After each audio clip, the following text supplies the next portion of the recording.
Sorry for the wind, guys. We are out here at the property with the Texas Pride dump trailer. We're gonna fill this thing up probably 50 times over with stuff that we're removing from the property, tree limbs, branches, everything else we're doing to get the property ready. This is an awesome trailer. Absolutely love it. And I'm definitely gonna get a lot more use out of it than I've had. So we use this probably maybe once a month. Now I'm probably gonna be using this just about every day. But this is my Texas Pride 14-foot hydraulic dump trailer. Has some ramps down there. I know a lot of folks with zero turns are probably like, hey, just drive your zero turn up this. I don't feel comfortable doing it, to be honest. I've seen some accidents happen where somebody gets kind of off slightly and thing goes off the trailer. I think I'll use a tilt deck trailer.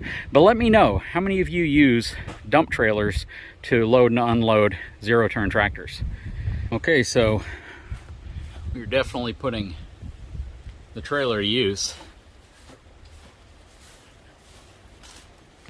Still got a lot more to go, but yeah, we're filling it up right now. This dump trailer is coming in really handy. We're gonna have to dump it out here in a little bit and get it refilled again. And some folks wanted to see the pond, so here it is. You can see one of the fish right there. It's a little low right now, but the total depth from where you see the water level now down to the bottom, it's about 3 feet. Total depth from the top is about 6 feet. It's a cool little pond though. That koi fish had another koi fish that used to be in here and it passed away, and I don't know where it's at the moment. But yeah, we're not sure what we want to do with this, whether we're going to keep it or do something else. But what's really cool is the fact that we got this awesome deck that's attached to it, and we got power out here. Another cool feature of the property. And we have a fountain right here in the center, which we've yet to figure out how to get working. Got a little waterfall way back there, which is also pretty cool. Okay, so here is the second major project we are currently undertaking. We are modifying the fence right here.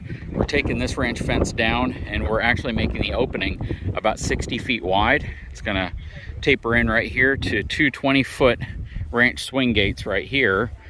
And then it'll come off of this gate right here and come back in. We're using 4 to 5 inch posts, 8 feet long.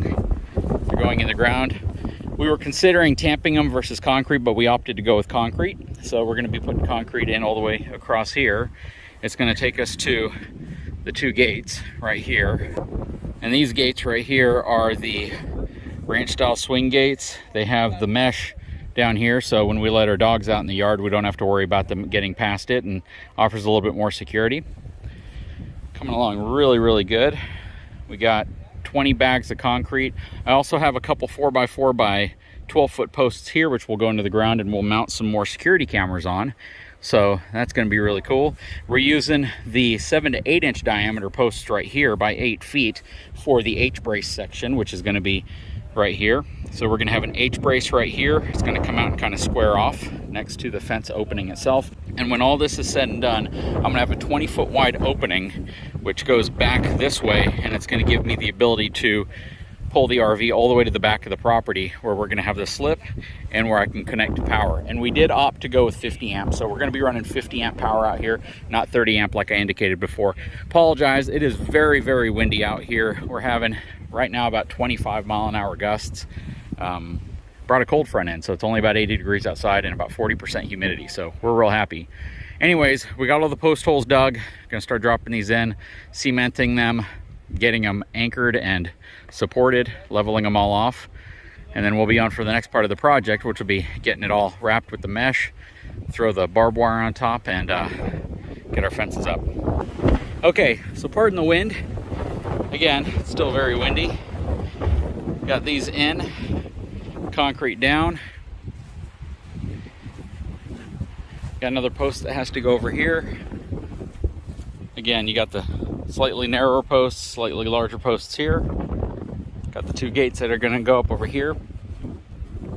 And we got all of these over here, and we're running it right here to this existing ranch fence, or the gate at least. And this tree, I don't know, it might go. If it stays, I'll just cut this big limb off right here and I'll be able to get around. But this is going to give me a tremendous amount of turning capability that I don't currently have. I'll probably end up removing this tree, only because it'll be on the outside of the fence, and I really like to have this area. But it also depends on the driveway width. But once I remove this limb for certain, I'll have a lot more clearance, because the driveway itself isn't going to be quite as wide as the gate opening. Of course, the driveway will probably go right here and then come in, and the driveway itself will be an 18-foot wide driveway. So we'll have 18 feet wide there. Here at the curb, it's going to be about 60 feet wide. And then from the center, this is kind of what it's going to look like. Very cool. So yeah, fence is coming along. They dug the post holes 3 feet deep, so we have 5 feet exposed on top and 3 feet down below, down to the clay. Drop the posts in and then put a bag of concrete in each one, and we're coming right along. Very nice. Okay, so this spot right here is where my Skag should be, and since my Skag is currently undergoing repairs, if you didn't watch that video, go back and watch it. I had to put some toy in its place, so put the Echo here. So this is my next new lawn toy. Again, not sponsored, not paid for by anybody but me. This is the Echo SRM 2620 X Series. A buddy of mine actually told me to get this one. He's in lawn care, and he does it down here in South Texas, and he said this is the one to get. It has never failed him, never given him a problem. Changing out the line is incredibly easy. You just feed it through and then wind it in. No more cartridges. Super cool. So we're gonna work on the path, see if we can clean it up real nice. I have not operated a weed eater. Well, I take that back. I operated one maybe a couple months ago, but I haven't used one extensively in a long time. So I'm gonna see how this thing works for me. I'll probably do a pretty horrible job because I've never been good with a weed eater. I'm okay with a lawnmower, just not a weed eater. So let's see.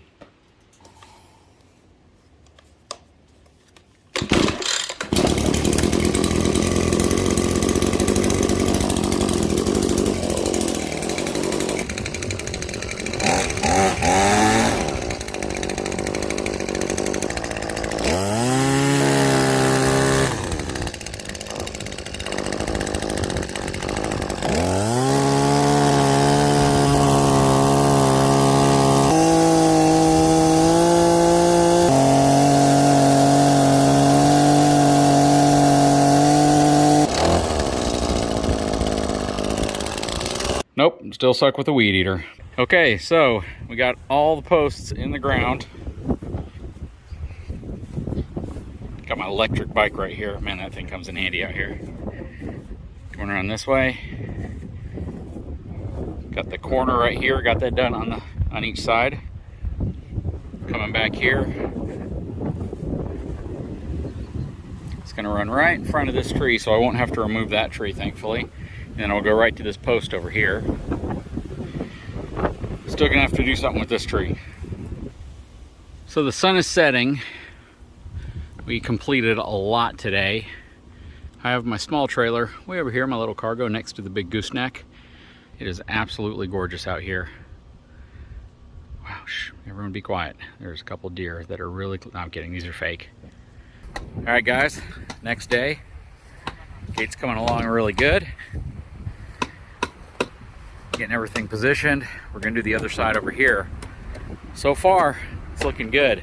The only thing I don't really care for is that this gate material is brand new, and the gate material over here is kind of old and rusty, and I kind of like the look of the old and rusty.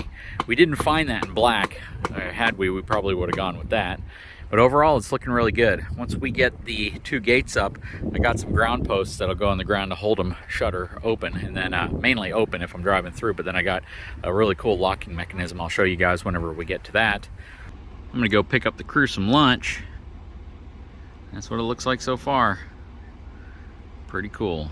20-foot wide opening, and then all this ranch fence is gonna come down. Gonna have to remove a couple trees. That tree right there will have to come out, and I know a lot of folks are like, don't remove any trees, or try to remove as few trees as possible, and that's the plan. I don't want to remove a lot of the trees because I think they look absolutely gorgeous. So this tree over here, not this one, but that one will go. And that's pretty much it from the front, aside from that one branch that sticks off of the mesquite tree on the other side of the pickup right there. Once that comes out, it's pretty much a clear shot. So we're gonna have to make a road that basically goes through the gate back there, and then way back there where the RV is actually gonna go. At first, we were gonna have it right here, but now we've decided to move it back, way back there, and I think that makes more sense. But it's a cool project, one of many. This one's gonna be done by the end of the day today, and definitely helps when you got a buddy who knows how to build ranch fences and can help get this thing put up real quick. Next time we're out here, I'm gonna show you, of course, the completed project, what it looks like, and some of the other projects we're moving on to.